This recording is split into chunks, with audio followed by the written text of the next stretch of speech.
వైఎస్ఆర్ కాంగ్రెస్ పార్టీకి మరొక షాక్.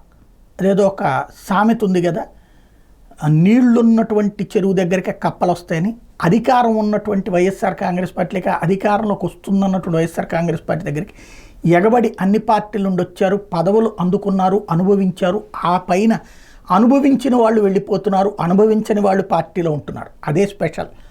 ఇప్పుడు ఆ జాబితాలో అవంతి శ్రీనివాస్ చేరారు. ఒకప్పుడు ప్రజారాజ్యంతో తన ప్రస్థానం ప్రారంభించి ఆ ప్రజారాజ్యం నుండి తర్వాత కాంగ్రెస్ పార్టీలోకి విలీనమైనప్పుడు అందులో చేరి మంత్రిగా కూడా చేసినటువంటి అవంతి శ్రీనివాస్ ఆ తర్వాతన ఏదైతే వైఎస్ఆర్ కాంగ్రెస్ పార్టీలోకి చేరారు, వైఎస్ఆర్ కాంగ్రెస్ పార్టీ హయాంలో ఎమ్మెల్యేగా గెలిచారు, కానీ మంత్రి పదవి అయితే కాలేదు. అక్కడ అవంతి శ్రీనివాస్కి సంబంధించి అంటే తన మంత్రికి సంబంధించినటువంటి కాన్సెప్టుల్లో చాలా ఎక్కువ ఎక్స్పెక్టేషన్స్ అయితే ఉన్నాయి ఆయనకి. అంటే కాంగ్రెస్ పార్టీ ఇటు వైఎస్ఆర్ కాంగ్రెస్ పార్టీల సందర్భంలో చూసుకుంటే ప్రజారాజ్యం ఈ మూడు ఇప్పటిదాకా దీంట్లో ఒకసారి మంత్రి పదవి అయితే అనుభవించారు, మిగతాదైతే ఆయన ఆశించింది అవ్వలేదు.